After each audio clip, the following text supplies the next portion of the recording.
What's up, everybody? Welcome to another edition of the Surf and Sales podcast. I'm here with my good friend, Richard Harris, and also good friend and recent resident of Jacksonville, Florida, I believe. You're in Jacksonville? Yes, Nikki, I'm in Jacksonville. Ivey. Welcome to Hi. the show, Nikki. Hello. Thank you. Yeah, thanks for being here. Nikki is a brand new SDR at M-Train, but she is got a lot of sales experience, multiple roles, multiple industries, big voice and advocate on LinkedIn, and she's also the co-founder of SDRDefender. So we'll get into her background and what she's doing right now and all that exciting stuff. So, which will be good because I'm interested in asking Nikki about data and her role in data as it relates to SDR defenders and just her role in general, since our sponsor is Lead 411, which provides relevant data, whether it's direct cell phone numbers, but also intent data. And I'm curious as to how SDRs in general like to use intent data, if it's worthwhile at this point, in terms of the scale of what an SDR's job is. But anyway, if you're looking for better data and intent data, please check out our sponsor, Lead 411. So, Nikki, it's been a while since I've talked to you, but I'm super excited. You just moved to Jacksonville? What's going on? Like, what's happening? I will tell you all the things. I have been in Jacksonville for a year almost to the day. Okay. Yeah, I moved here for really sort of simple reasons. My husband is the person who had not seen the ocean until well into adulthood, until after we met. And upon seeing it, decided at some point in his life, he needed to live near it. So last April, I started working from home, and we weren't tied to Austin at all. And it was just time to, do something to make him happy. And I like the ocean too. His best friend lives out here. And so, yeah, the freedom of remote work is what got me to live in closer to the ocean and closer to my mom. So here we are. Nice. Cool. Well, talk to us a little bit about, like, where did Nikki come from in her sales career? Was this something you were always interested in? Or were you competitive? Did you play sports? Did you have side businesses growing up? Like, where did your interest in sales start? It started more as an interest in communication, and at a very young age, being just tuning into what kind of doors that can open. So I was born in Dayton, Ohio. I was born in the Hilltop Housing Project of Dayton, Ohio. Shout out to Hilltop. And when I would go to school, the teachers weren't very diverse. And neither was a lot of the administration at the school. But there was this one teacher, my kindergarten teacher, Miss Simpson. And people far senior to her in title would be engaged with her, respond to her, and take her very seriously based on her ability to communicate effectively. And I just remember seeing that and being like, wow, I want that. I want people to pay attention when I speak, and I want them to do what I say. I hadn't yet figured out that, you can use this tool for good. But anyway, so my eyes were open to the power of communication. Hadn't figured out what that meant for my life or career yet. So I was originally going to be a teacher. All of my student teaching all of my work study jobs and things I did while I was in school had to do with education, because I thought that was where effective communication can make the biggest impact. And like I said, I was so tied to the impact that it had on me while I was in school. But sales fell in my lap like it does most people, right? So I went onto a car lot with a friend of mine who was looking to buy a vehicle. It's just a used car lot down in Hinesville, Georgia. Hinesville, if you're from there. And so I was out in Hinesville. So I know all about Hinesville, Georgia. Oh yeah, you know about Hinesville. Yeah, I went to Bradwell Institute. Shout out to the Low Country, the Empire of the South, they call it. Anyway, so I walked into this car dealership with this young lady who's a friend of mine. The car salesman is doing the thing, right? This sort of schmoozy thing. There's a veneer. It's obnoxious, so I heckle him. And I just was trying to get him to break character. I wanted to shake him. How did you heckle him? I want to hear about how you heck. What did you say? Do you remember? I don't remember exactly what I said. I just remember that when he was trying to do the like, I'm a salesperson thing with her and she was gonna go for it, I was like, I'm sorry, right? Like, can we just be people real quick? And he just kept like saying no. He kept like rejecting that. And like, he would acknowledge me, but then go back to her and be like, well, we have financing options. And it was just too much. So she did not end up leaving with a car. I, however, left with a job offer. That guy's boss was like, hey, I like your style, kid. You got something. And so I sold. That was me beginning my sales career. And I learned two things very quickly. That it's not all about communication, right? That won't get you to the next step. Like, it's hard to make money just off of the communication skills. Like, you've got to figure out strategy and process, and they just weren't teaching that at the budget car lot in Hinesville, Georgia. And so that's when I, found that I was, and I also learned like what parts of selling, what parts of a sales role made me feel good about myself and what parts didn't. So what are those parts? What are the parts that make you feel good? Helping people. And I know that you're not supposed to say that as a salesperson, right? I'm supposed to be a shark or something, but no. I remember very vividly the very first car that I sold. This young woman had, if you said you know Hinesville, you know that it's adjacent to Fort Stewart Army Base. And this was during a time when most of the soldiers for the infantrymen from that base were deployed in Iraq. And so you had a lot of women who were effectively single moms at this point. So this young woman had walked onto the car lot, pushing a stroller in the blazing hot Georgia sun, and just needed something, right? But she didn't have like the documentation that she would have needed for financing. She didn't have a lot of stuff. She just needed help. And I implored the leader. I had to do some internal selling and be like, look, what can we do for this young woman? What do we need to figure out, right? Because she came to us for help to make some kind of an impact. Don't talk to me about, the profit we can make on this car or that. Like, I'm not here for it. What can we do for her? And we ended up being able to make it so that she left with a car that day, and I was hooked. I was like, oh, so if I take this ability to communicate and I take this inclination toward doing good and I put them together, oh, that's sales. Oh, okay. I could do this. And so I did learn that, but then there were obviously some really unsavory things, maybe not only to do with sales, but certainly to do with that type of sale that I didn't ever want to be a part of. I knew I never wanted to be a part of taking advantage of. I used to get told by my boss at that dealership, you got to look at these ups, right? Walk-ups. You got to look at these ups when they come on the lot, like that's that new purse you want. Like that's your rent payment. So he's asking me to see people as dollar signs. And I still see that and hear that happening in sales today. But I knew then it wasn't for me. Do you love going and buying a car now? Like without telling people like that you know the game, right?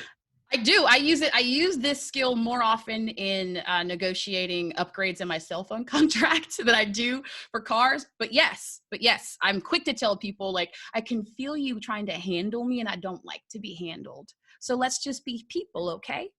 And that typically works. We may have to have you back one day to teach people about the quads, like when they bring out the sheet of paper and they draw the four square, yeah. Right. I know it's a longer process, but we should probably have you do that. It's a lot of fun, and I remember conversation. All of it. So I'm gonna let Scott sort of jump in and ask. Now that's the joy, some of the joy at least of sales, mm-hmm. right? But what about the downside? What about the pain of it all? I mean, what are some of the areas that have been, difficult for you as you've gone about your sales and marketing and SDR, career? And I know you're open about some of these things, as is Richard. So, I want to get into some of that, roller coaster stuff and how we deal with all that. Yeah. And so a lot of it was, I was a teen mom. We have to go way, way back to like unpack Nikki. So I think that a lot of the ups and downs I have experienced over a sales career, and a lot of the pain and negativity that you're talking about, I first take responsibility for the fact that I was really, really late to attending to my mental health, like in even the most basic ways. The way that being a teen mom changes you, and the way that the world shifts in how it sees and engages with you, is profound. No one should ignore that. But I didn't feel like I had time, and maybe I didn't feel like I was worth attending to these things at that time. So what are those shifts though? Like, because I think, look, I'm a white guy. I don't know what it's like to be a teen mom. Mhm, Right. mhm, I certainly don't know what it's like to be an African American teen mom, which I'm sure has a whole other level of complexity to it. mhm, So let other people know, because I've been talking about this for a while now, that stop asking for college degrees all the time, right? mhm, I know you do have a college degree, mhm. but there are plenty of people who, for no for just the way the world worked out for them, sales is the perfect career for them because they got something to fight for besides just themselves. And I talk a lot about whether it's single mothers or, one income households, even if you have two parents. And so what is the world, how does the world start to see you so that we can all try to be better at not Yeah. seeing you that way? Well, just that you should accept and expect that your choices are now very limited. Your opportunities are now very limited, and you don't have a right to fight against that. You don't have a right to ask for more because you should have kept your legs closed, for lack of a better phrase. That is how I started to be treated right away upon becoming a teen mom. I was also, before becoming a teen mom, the chairperson of the teen abstinence ministry at my church. And it was so that is one of the reasons why that shift in the way the world treated me was so profound. Is because the world was treating me like the exact Yeah. opposite before that. I mean, it's a 180 in a lot of people's, In a lot of people's minds. And so the folks at the church didn't really want anything to do with me anymore. I was this big like blemish that they were staring at failure when they looked at me. It didn't work. The true love waits pledge didn't work. and so And that works its way into your, subconscious, and exactly that. erodes confidence and self-esteem and Right. self-advocacy, right? And it's why I found myself when I was in retail sales and car sales, why I stayed in these environments for so long, because I thought that that's what I deserved. The reason why I left that first dealership that I described to you all, I wish I could say that it was just because I decided to go back to school. That was only one part of it. There was a leader there who I thought was wanting to help me. And so he calls me into his office one day and he's like, I was going through a really deep depression, but I didn't know what to name it at the time. And so I was about 20 pounds heavier than I've ever been in my whole life. And I was poor, so I couldn't afford to buy clothes that fit. So this guy, who I thought was being super nice to me, was like, here's my credit card. On your lunch break, go, get some clothes that fit. I know that, folks were kind of snickering. My zipper was like busting out the seams in the back. It was like the worst time. But anyway, so he's like, you can, I want to help you go do this. And so I go and I get the clothes and I start feeling good about myself and I start selling and it's all working out. But then it came with the price. And while I was not interested in paying that price, other folks at the dealership had started basically like bullying me about it because they could see that he had some kind of inappropriate interest. And so it just was just this really ugly thing. And I ended up leaving, but I didn't tell my family why I left. And so I had a lot of disappointment from them.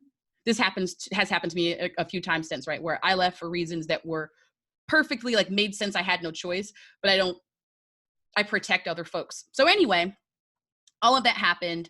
I'm exposed to all of that in a sales environment. And it has everything to do with where I was coming from in my background, having been a teen mother, everything to do with unattended to mental health issues. And I managed within that to overcome. And I mean it, to beat odds, right? So teen mothers of color graduate college. I think there's less than 1% of us do that by the age of 30. I was 28. And I did that with all of this baggage. I ended up going, huh? I was going to say, just what shifted from this what's shifted in your approach and in your mindset from, and forgive me if I'm putting words in your Sure. mouth, like from this place of, I'm going to allow these people to have these assumptions and treat me a particular way, to no more like, I know who I am, I know what I'm worth, self-advocacy, you know, you know what I'm getting at? Like, and I know what you're getting at. you made that shift. And I think people are always trying to look for this, what was the moment, or what was the magic thing? And I doubt that there was like a magic moment, but you know, I asked the question because I think so many people go through similar things, and everybody's searching for an answer. And so I think maybe it's helpful to hear what brought that about in you.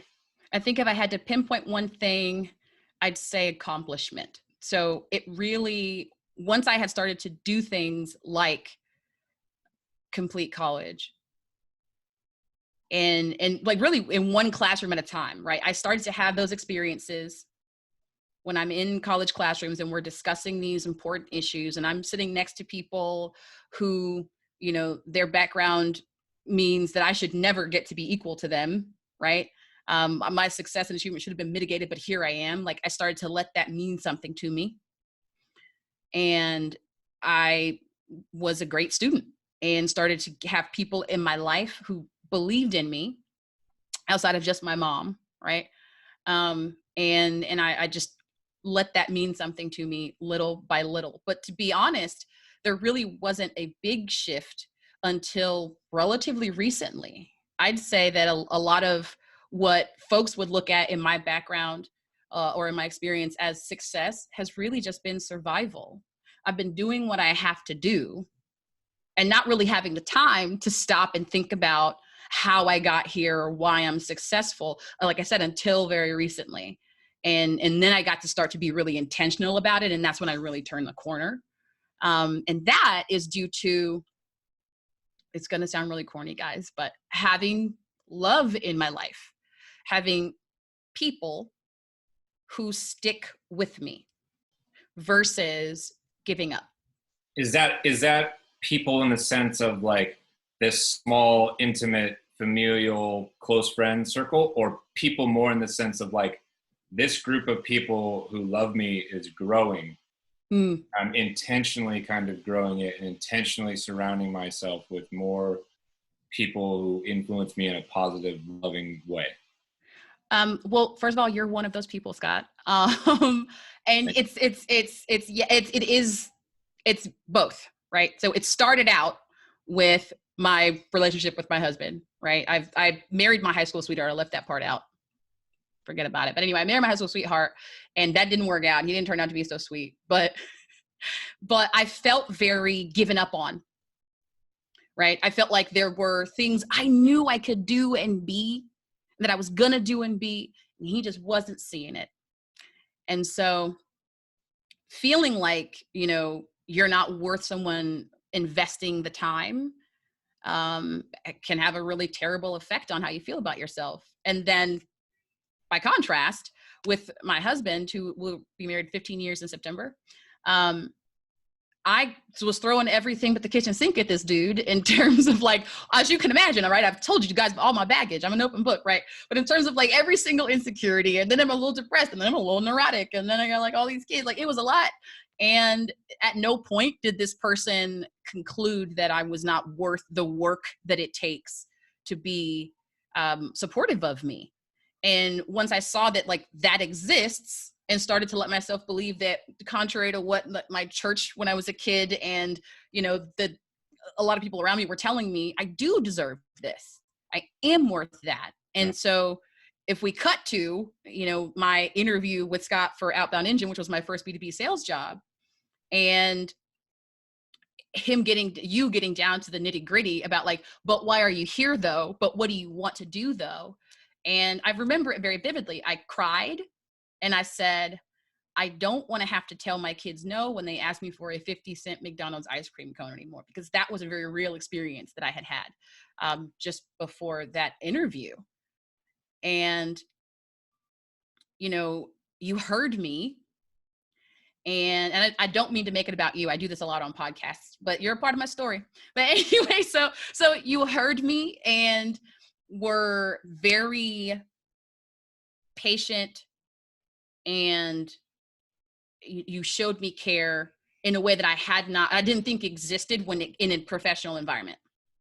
Yeah, I think that's interesting, because the way that you describe your relationship with your husband now and previous husband and relationship, it mirrors, I think, the way a lot of people feel about their boss or their employer, right? Like, Very much. sometimes when people go to a new company or find a new boss that treats them completely different, it's very eye-opening. It's like, whoa, wow, there's this whole other world out here I didn't know, existed.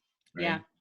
Yeah. So once I got wind of the fact that I am in fact worth the trouble, I think about it like, this is going to be like I don't know, you get this analogy or you won't, but you know how Jerry Jones likes the tough cases for the Cowboys, right? I'm a Cowboys fan. Hate me if you want to, but you know how, like, he's not afraid of it. Like, he see Terrell Owens is out here doing it, and I don't care what y'all got to say about, like, whatever issues he has. I'm willing to see what will happen if we invest care and time and patience into this person. And so I identify with those stories. I'm not a cancer in the locker room, but I think that if you look at sort of some of the surface level indicators, right, it could be pretty easy for some folks to conclude that I might not be worth the trouble, right? Like, oh, she was only at this job for this amount of months, or blah, blah, blah. But folks paying attention are reaping those benefits. So I want to jump in. You used a really important word, and I think you described it, but I just want to repeat it for people. Uh, and maybe there's a deeper description. Is you talked about being intentional with yourself, right? Like, really, I need to, whether it's own your bullshit or do self-care or whatever those things were, when you use that phrase intentional, what did that mean for you? Because I'm hoping people are listening going, I could be intentional. I want to be more intentional with me. Specific to my mental health, I think is how I used it when I said being intentional about attending to that, is I knew that I was having too many, days in a row where getting out of bed was a labor. And I knew that I was having too many days in a row where my, negative stories I was telling myself, the negative self-talk was spiraling, into stuff that was really dark. But I let that go on for years, thinking, I'll get over it. I'll see what I can finesse as far as getting more days off. And, if they don't, and I'll survive at this job until they find me out. And, I'm out of days off. And then at a certain point, I just had to say, like, look, this is an opportunity I want. I know that I can produce these results. I've just got too much stuff in the way up here. So I'm going to have to stop telling myself, oh, I don't have time to make this appointment. Stop telling myself, oh, what if they try to give me medicine and then that means I'm crazy? Like, I just had to, like, let all of that stuff go and say, what do I need to be successful? Okay, I'm going to go do that thing. And it sounds really simple, but I had a lot of stuff in the way. And once I did get around all the stuff that was in the way, again, that's when I turned a corner. And by turn a corner, I mean, I had the longest tenure that I'd had at any job before then, ended up staying for 2 years at this role. I had more success in a sales role than I had ever had previously. And it was because I was able to just, without all that stuff in the way, all that emotional baggage and mental baggage. I want to go back a little bit. Yeah. I'm going to push on this because you sort of described what you felt like, and then you described, oh, look what happened when I took care of it. So one thing was you finally had to go, okay, you finally had the realization of I need to make an appointment or I need to do X, right? Was there something that led up to that? Was there a moment that just sort of hit you and you're like, okay, I'm tired of this shit? All right, Richard, Jesse, Raphael. I will answer your question. Is that a Sally Jesse Raphael reference? Definitely. I am a woman born in 1981. Zero shame about it. I was there. Only those of us in our late 30s to mid 50s know this reference. Everybody If you else, know, you know. everybody else is currently Googling Sally Jesse Raphael. So the experience was, and I only wrote about this very recently, but I'd call into work one day, and I was supposed to go pick my son up from school or get him from the bus stop at 2:45 in the afternoon, and I didn't realize that I'd lost the whole day just in bed, like being depressed, right? And until my son walked in the door wondering why I hadn't been there. And that just really, I couldn't lie to myself anymore. I'm looking this child in the face and incapable of bullshitting him anymore.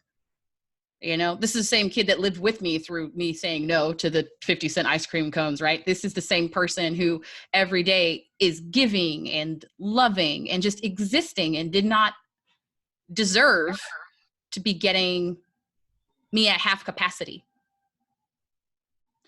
So that day, I made an appointment. And so then that was the next, so you yellow paged it, you called a friend. Like I'm trying to give people a chance to I ZocDoc'd it. Understand that step, right? Because it's not easy. Right? It's not. I right then and there, after, hugging my baby, I got on my phone and I ZocDoc'd, like, where near my job can I go on my lunch break and talk to someone and figure out what's up with me? Because no one's going to do it for me, and they don't, it's not their job. And it's not his job to come and find his, have to scoop his mom up when he gets off the school bus. It's just not, I wasn't going to do that to him. So finna, it's a Georgia-ism. But anyway, so all of that happened. I'm sorry you had to go through that, and I'm sorry your son had to go through that. My depression, as I've told my story, is me waking up in the bed and not being able to move, just frozen. And I did not have children at the time, so I can't even imagine what it felt like for you. So I'll sort of pull us out of that story, but thank you for sharing it. And I hope other people who might be struggling, please reach out to folks who can help you. I'll plug this nonprofit I work with called uncrush.org. If you don't know where to start and you're just looking for resources, go check it out. There's tons of resources there, but I'll pull us back out of that, but thanks for letting us take the conversation there, Nikki. Yeah. We can talk about what's on the other side of that. I will say that on the other side of it is not all sunshine and rainbows in perpetuity, right? But there's something to be said for having your eyes open, and there is something to be said for being able to name the thing and knowing where to go when you need to deal with it. And so once I was able to get to that place, that's again when I started to turn the corner. Career-wise, at least in terms of how I felt about myself and what I could achieve. Right. What are some of the challenges you're facing today as you look at yourself and your career? Because to your point, it's we're always a work in progress. We're all trying to do something, but where do you see that these days with yourself? I've stopped. I won't say stop. I think far less about myself and my own stuff these days. I've got very young, new sales folks who are still in like one of these training boot camps, reaching out to me and telling me that, me talking so openly about mental health and about, these issues, these culture issues, right? These inclusion issues is what encouraged them to go ahead and pursue a sales career or pursue a career in B2B tech, while they know that only 7% of the people in B2B tech are Black, right? And so, I mean, I guess I could as a stretch try and answer the question about, you know, what my struggles are, but I'm just really not in touch with those so much anymore as I am with like the general problem with inclusion and attracting diverse candidates that B2B tech sales has.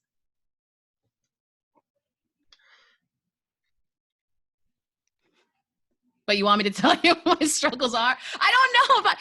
So, I mean, unconscious bias is a thing that exists, and I'm certain that I'm subject to it to this day. When I do engage on a one-to-one basis and I feel that there is a friction relative to, you know, my intersection of identities, right, being Black and being a woman, it's the skepticism that's a rub. That's the rub. Is me telling a story about something that I experienced that affected me, and having someone look me in the face and say, oh, that you must have just been around a bunch of ignorant people. That doesn't happen. And I was like, it's people trying to invalidate your feelings and your experience. Yes, they're either doing that or they're centering themselves, right? Like I'm talking about natural hair, and then there's some, you know, blonde girl that's like, oh, I have curly hair too. It can be such a problem with the humidity. Like, sis, we're not having the same conversation. Sis, it's not the same. Like, your hair is not illegal in most of the states in the union right now. Like, we're not. How do you choose which battles to fight and which posts to engage and which ones to leave? I mean, we were sort of chatting about this in a totally different context earlier when I was explaining, like, I can't be bothered to argue with this. Totally different context. But for you, right, like, you could spend all damn day in these kind of arguments and get sucked into that. And like, I don't know, is the experience liberating? Is it infuriating? How do you decide when to engage and when to say, fuck this, I'm out of here. Like, I can't handle this anymore. I only just had my first fuck this moment this past weekend. Because usually... Meaning you've been just going in all the time. I want all the smoke. Meaning That might be the title of this episode. Yeah, Nikki Ivey wants all the smoke. Hey, put it out there. But my first fuck you moment. So typically I see these, I experience these as teaching moments, and it is really difficult for me to pass on the opportunity to tell someone what they need to know. But as the climate in this country has started to become more intense with respect to these issues, and the volume of these conversations has exploded, it's too much for one person to keep up with. I mean, I worry that one could end up giving so much of themselves away piece by piece all day long, week after week, that eventually you got nothing left to give, and you're gonna, you know, kind of collapse under the weight of it all, you know? Yeah, it's why it's important to have other like projects where I can feel like I'm addressing these things on a larger scale on a regular basis. And so there's not this thing in the back of my mind that says, if I don't stop right now and check this person, then the whole thing's gonna fall apart. I feel less like that's a possibility if I am, you know, like I said, engaging in projects and communities where I'm actually doing the work. So that's one way that I decide. Another way is just straight up my husband slapping my phone out of my hand, which he enjoys doing. It gives him lots of joy to be like, get off your phone. Because if it were left up to me, I'd be doing this all the time. But what led me to this most recent like turning point fuck you moment was I had posted about my daughter graduating high school as valedictorian. Yeah. Congrats. Thank you. She graduated a year early. She's only 17.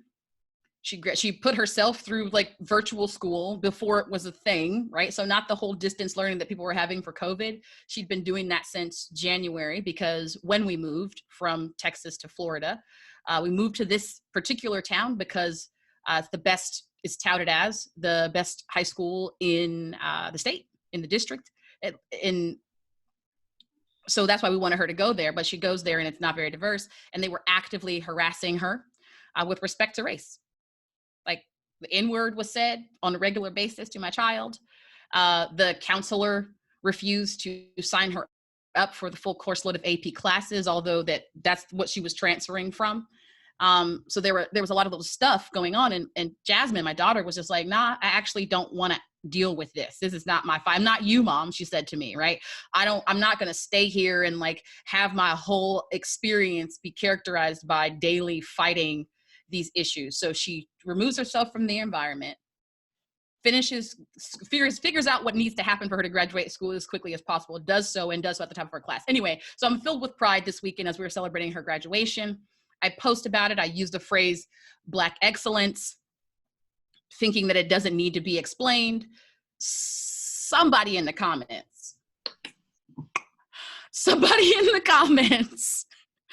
was like, and this isn't really an accomplishment for her, but what's the difference? How is Black excellence any different than just excellence? And any other day, Scott, Richard, any other day, like I would have let her have it. I would have bullet pointed. I've gotten very good at like giving people these very concise bullet pointed answers to why they're wrong. But this time I didn't say anything. I just literally thought the phrase, you know what? Fuck her. And I just went about my day. The day was too special.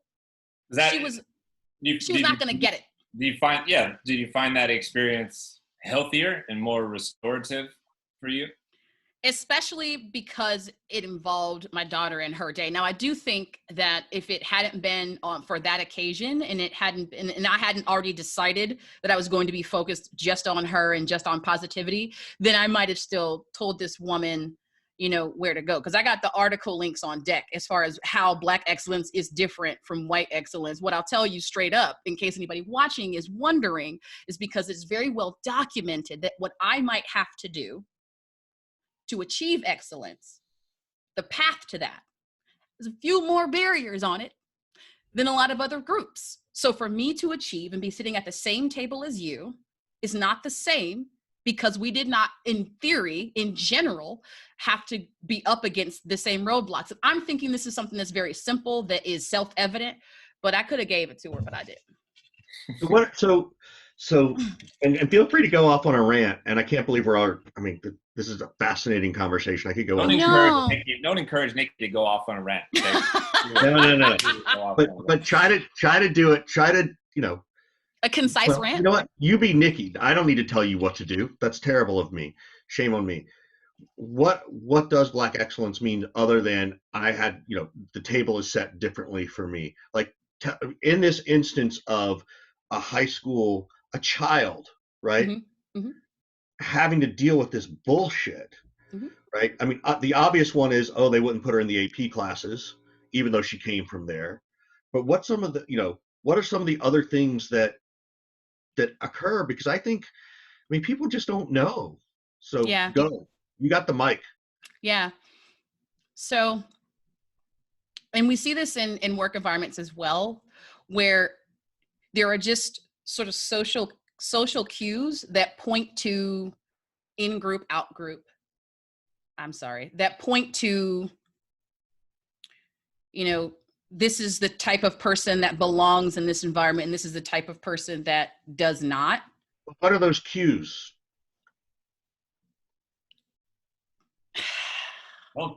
Don't censor yourself. I can see people are just listening. They're missing out because there's the cues are political, and I don't want to alienate anyone. But I will tell you, they're alienating you. But is it as simple as like, who sits together at lunch if there's in-office lunch? Is it as simple as which people take a stroll around the block together to stretch their legs? Or it's not. No, it's not. No, it's not. More subtle than that. It's about simple things like, so in a work environment, something like, are you going to do the fantasy football league this year? And it's a year when Colin Kaepernick's been kneeling and trying to tell people about police brutality with every, fiber of his being, and no one's paying attention, but I'm paying attention. And so at the point in time when I get asked about the fantasy football league at work, I haven't watched an NFL football game in 3 years. And now I'm not mad with you, but now I have to be confronted with the fact that I am literally surrounded by people who have the luxury and the privilege to treat that as just football, or for it to not infiltrate all these different parts of their life. But for me, there really isn't a single thing that race hasn't touched.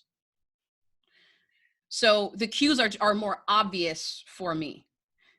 And living here in Florida, in the town that I live in, yeah, I live on a street where all the flags are Trump flags. I live on a street where that's the case. And that is a social cue. That does point to an in-group, out-group type of thing. And it goes way beyond just what you believe about political policy. It goes to the espoused and stated beliefs of the person being supported. And if I am walking through that neighborhood every day and trying desperately to feel a sense of belonging there, it's just a stretch. And if I know that that's a stretch for me, then it's definitely a stretch for my kids at school, and they've said as much. And so those are the types of cues that I'm talking about. But with respect to Black excellence and why it's actually different, besides all of the barriers that I mentioned before, it's because it isn't taken as the default. That's the difference. When people see you, Richard, or see you, Scott, they do see you as an individual first. And even if you fuck up really, really bad, they are not as likely to take your bad behavior or your failures as representative of the race or gender that you come from, not generally speaking. And because that dynamic is flipped for me, there's this added level of pressure. So, and this played out a lot in work environments, especially being the only Black woman. I felt very often like if I fail, they're not going to hire another Black woman, or it's going to be much harder for her because they're going to see her as more of a risk. And I do have in my past places where I worked that haven't hired another Black woman in a sales role since. And living and trying to work with that added pressure is a hell of a burden. Mm-hmm. When you're entering a new org, or you're trying to learn the industry and the product and close your first deal and all this kind of stuff, right? And then you're sitting there thinking, well, I'm the only Black person in this entire sales org, right? Yeah. Mm-hmm. Yeah, that's what it comes down to is, and you see me say this a lot, I say you, but folks who follow my Instagram see me say a lot that, Black excellence is the rule and not the exception.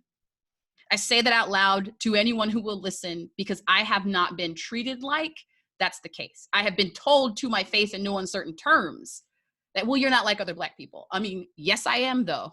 I'm a lot like them and they're a lot like me. And I want you to see them when you see me. Straight up, good and bad, all of it. So flipping it on the other side, and we could go back to the conversation about hair, because I love talking about hair in general. Same sis. So what can we do better? What advice can you give us? Because in some instances it's blatant ignorance. Some instances it's probably ignorance and we kind of know, but we think we're allowed to say it anyway, right? How can we be better? Because I think that's a part of this conversation too, right? Is like, I'm more than happy to own the bullshit. I think I did it in a question with you where I tried to sort of pigeonhole you in a certain way and I caught myself. How do we be better as humans? A lot of this, and in terms of allyship, being able to be an effective ally, being able to, be effective in making progress and advocating for groups with which, to which I don't have the same identity. I learn from what I practice in my relationship with members of the LGBTQ community. And I do and say clumsy shit in that relationship all the time. But I don't stop. I don't let this fear that I will say something wrong keep me from pursuing those relationships.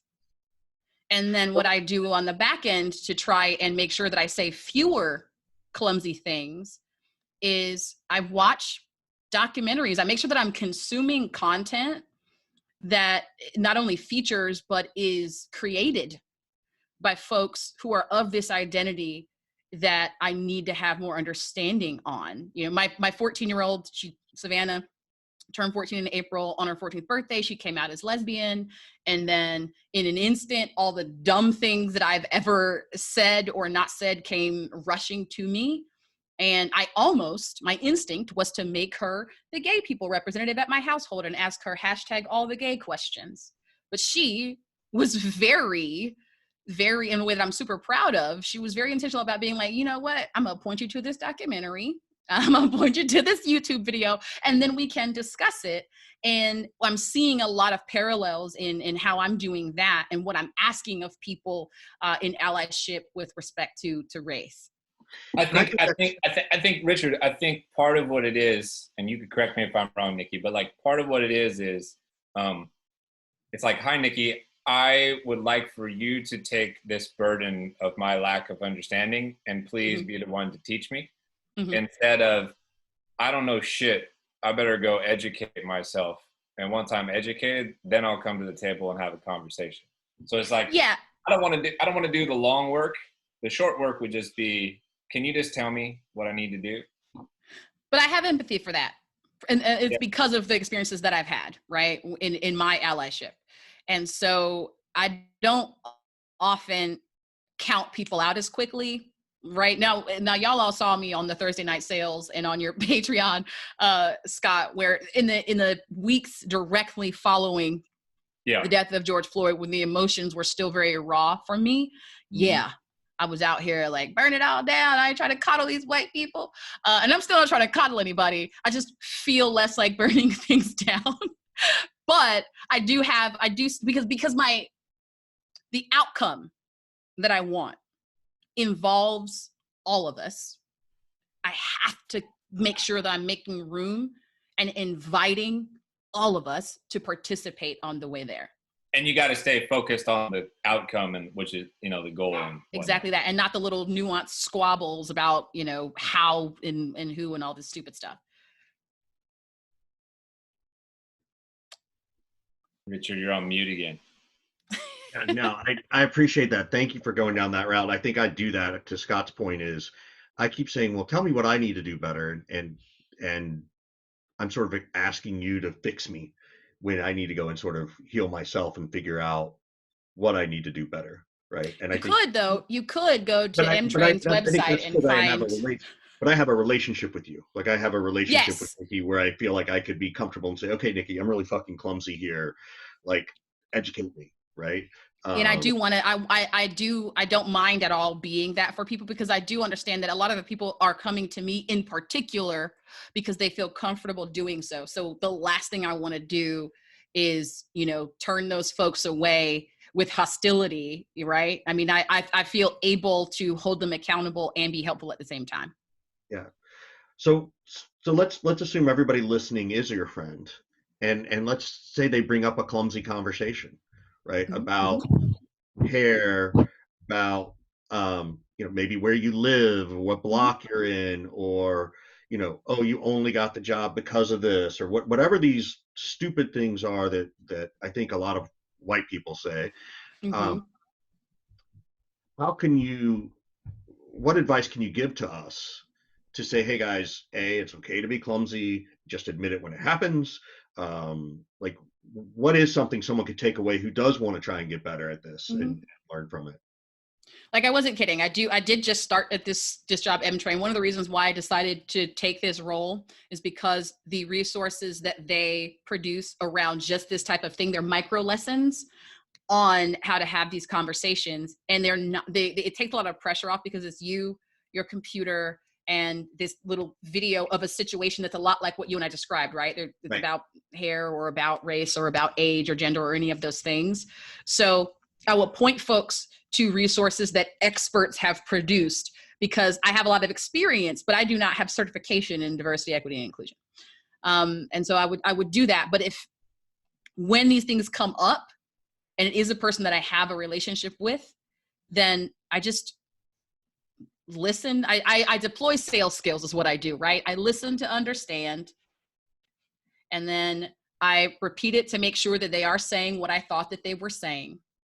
And then we talk about why they would say that, what they meant, and where they're trying to get to. And is there room for us to get there together?